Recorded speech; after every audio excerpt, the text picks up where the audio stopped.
आज मैं आपको मोंकी के बारे में बताना चाहती हूँ।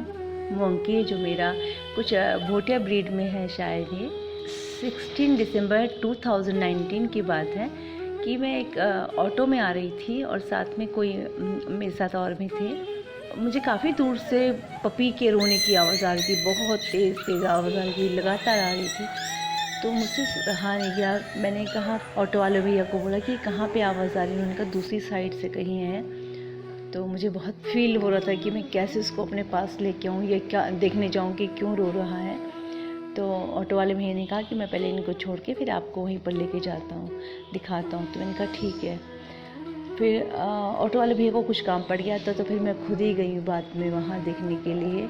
और घर से आने के बाद मैं एक चादर लेके गई थी ताकि मैं उसे पकड़ कर ला पाऊँ।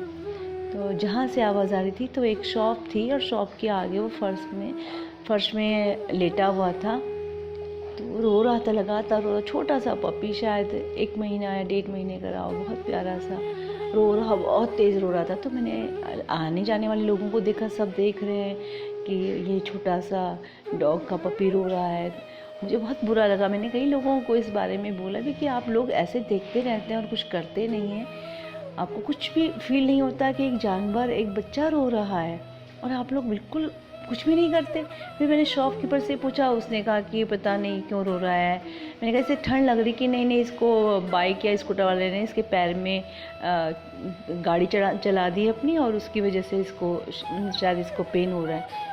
मैंने देखा एक पैर उसका बिल्कुल बहुत पेन हो रहा था और वो उसे उठा नहीं पा रहा था। तो मैंने उन लोगों से कहा कि जब आपको मालूम था तो इसको कम से कम आप दवाई देते, कुछ तो आप डॉक्टर के पास इसको लेके जाते।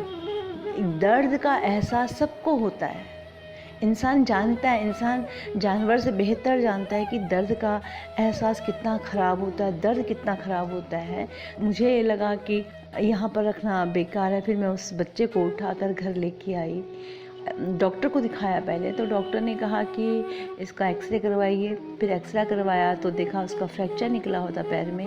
हमने कहा कि अब इसका इलाज करिए आप, जो भी इसको करना है, इसको प्लास्टर चढ़ाना है। तो डॉक्टर ने कहा कि यहाँ पर तो नहीं होगा, दूसरे हॉस्पिटल में होगा, जो लगभग हमारे घर से 14 किलोमीटर दूर था। तो फिर हम वहाँ लेकर गए। तो डॉक्टर ने जब एक्सरे का रिपोर्ट देखा, ये कहा कि इसको तो काफ़ी टाइम से देखते हैं, इसका सपोर्टर लगाते हैं पहले, अगर उससे ठीक हो जाएगा तो ठीक है, नहीं तो ऑपरेशन करना पड़ेगा। तो मैंने कहा कोई बात नहीं, आप जो उचित है उसे करिए।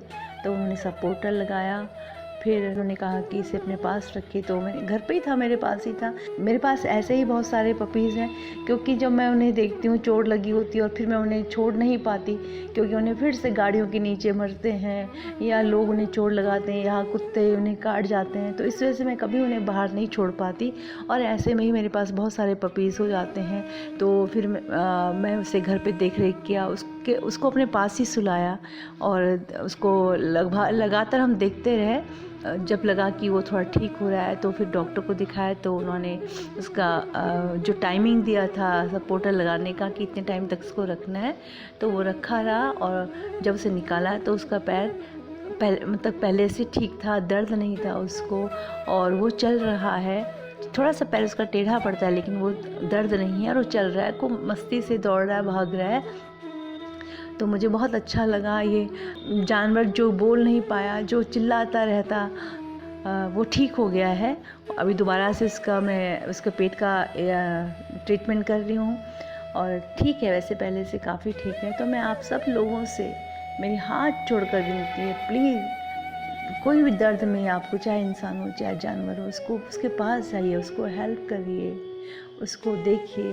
यही हमारा एक इंसानियत का हम फ़र्ज़ निभा सकते हैं। हम इंसान होने का हमें एक दायित्व है हमारा। मैं जानती हूँ सब लोग समझते हैं कि दर्द क्या है और वो करना चाहते हैं। तो प्लीज़ आगे आएँ। और ये मेरे पास जो छोटे पपी है, ये मेरा जो ये मोंकी है, आप अगर इसे अडॉप्ट करना चाहते हैं तो प्लीज़ अडॉप्ट करिए, ताकि मुझे भी आगे मैं भी और भी पपीज़ को या और भी जिसको ज़रूरत है मैं उसको हेल्प कर पाऊँ। Thank you so much.